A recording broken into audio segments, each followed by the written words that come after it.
I just turned 18, a defining age that signifies the step from a little baby man to a little baby man that has to shave. I think that turning 18 is a nice opportunity to stop and reflect, especially since I can now officially write my will. And buy cough syrup, oh boy.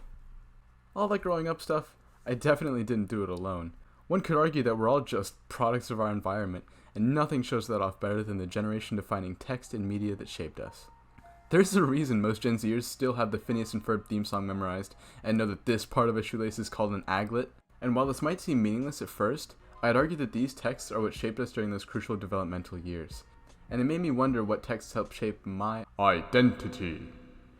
But to find out, we need to go back to the past, in the before times. The year is 1942. The US has officially joined World War II, and they were already playing the hit game Among Us. Red is sus, says the anti-communist. Whoa, okay, not that far back. It's the mid-2000s, and I was a young tot lucky enough to grow up surrounded by books. I remember classics such as Green Eggs and Ham, Giraffes Can't Dance, Run Run It, Scary Pooh, and much to the dismay of my parents, I would want them to read these books to me ad nauseum. It got to the point that before I knew how to read, I would just memorize books and read them back to my parents. These books taught me to communicate knowledge and information and set me on the path to being a lifelong reader. I was also super obsessed with those I Spy books, like super obsessed. It was something about the sheer creativity that was put behind the set design that made it magical for me. Like, how can you see this and not be at least a little interested in its self-contained universe?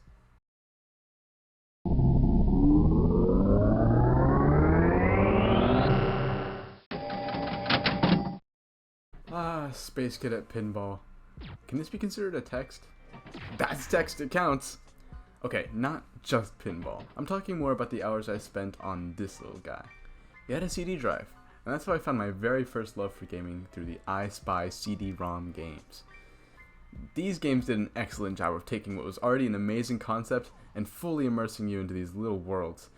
I just adore how these games play with perspective. Mixing toy elements with more realistic looking elements makes everything feel so small, like they're part of a child's plaything. But it also made you feel just as small when close up and personal with an environment, being part of that world and looking for those hidden objects and uncovering the world's mysteries. These games always had a little bit of eeriness to them in that you get the sense that there's just a little more to these worlds than meets the eye. Spy. You sort of have to play the game to understand what I mean. Like, take this location for example. Like, look at Smuggler's Cove. I would totally live there, and it feels lived in. Sorry, I got a little off track there. Let's see here. Let's talk a bit about Dave Pilkey, famous author of Cat Kong, the long-awaited sequel to Dogzilla. Nah, just kidding. The guy made Captain Underpants. If you've never heard of this series before, it's an elementary schooler's dream. Big, colorful pictures, disrespecting authority whenever possible, and of course, potty humor. But while the books themselves are dumb fun, that's not really what influenced me. See, the main characters, George Bird and Harold Hutchins, spend a lot of time in their treehouse. George loves coming up with crazy stories, and Harold loves to draw, so together they sit up in their treehouse and combine their talents to make their own original comic books. Hilarity ensues as they try to come up with ways to use the school printer and distribute comics to their classmates. And these comics are depicted as being far from professional, with spelling errors and being rough around the edges, and that made kid me think, hey, I could do that. So that's exactly what I did. Taking heavy influence from the superhero Dogman from the books, I made my own superhero comic series, Pac-Man. I had a blast making and writing these myself, and then using way too much printer ink distributing it to my friends. It actually caught on, and people would ask me if they could be included as characters in the series. So like, making these was my introduction to writing and drawing. Transforming. My inspiration from graphic novels like Captain Underpants and Diary of a Wimpy Kid and Bone and Amulet and Zeta the Space Girl to make my own little cliche superhero story featuring my friends and teachers. Graphic novels in general are an incredible medium that influenced me a ton. I started playing Minecraft in 2017, and while I could go on about the different worlds I played on, the friends I made, nothing hit harder for me as a final send-off for the game than the port's SMP. I started it in 2021, when the realization sort of hit that the pandemic was here to stay. The server grew to around 9 players total, and it was a proper community full of the funniest people I've ever met. Sam, is this a sex shop? No, I swear, they said that it was... Van Jam, brothel and escorts. Oh, sorry, wrong script. Give me a minute. Hi there, welcome to Dan and Jim's Therapy and Mental Health Clinic. We're ecstatic to be helping you today with your no doubt budding trauma and probable mommy issues. Please confirm your name so we can identify your appointment. I don't want to be here. No, say your name. Just Say it, Christian. tell the nice person your name. Christian. I'm glad you're here, Christian. You killed my fucking dog. Not only that, but together we built incredible landmarks and had like actual lore with live streams that people actually watched.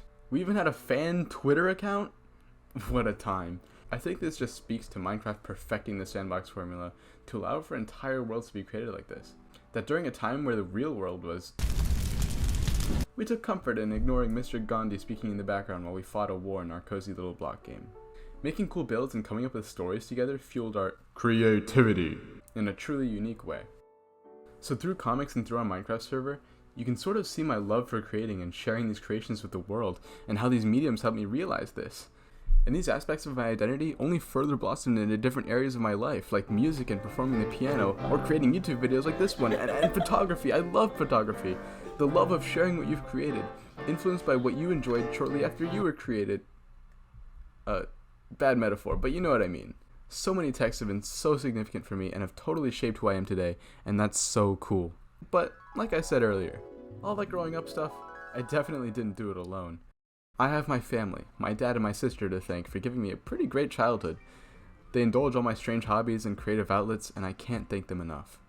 To wrap it all up, since this is primarily about texts, as a reader, I could be doing better. I definitely fell off since the middle school Black Eyed Susan days. I guess the motivation of a pizza party probably helped back then. But I hope that the flexibility in my schedule and a bit more energy will help me work on that. As a learner and a scholar, I'm doing fine. But I worry that having to dedicate so much time to school has prevented me from even thinking about any passion projects. At this point in time, I think stress, life stuff, and the IB grind has sort of put me in a creative chokehold of sorts. I want to change that. I want to work on recapturing the childlike wonder I had when finding objects in this creepy skeleton's mansion. I want to think outside the box, explore different mediums, all that good stuff. So I guess I'll see what I can do at college, where I gotta give him my humorous just to afford a textbook. Who needs arms anyways?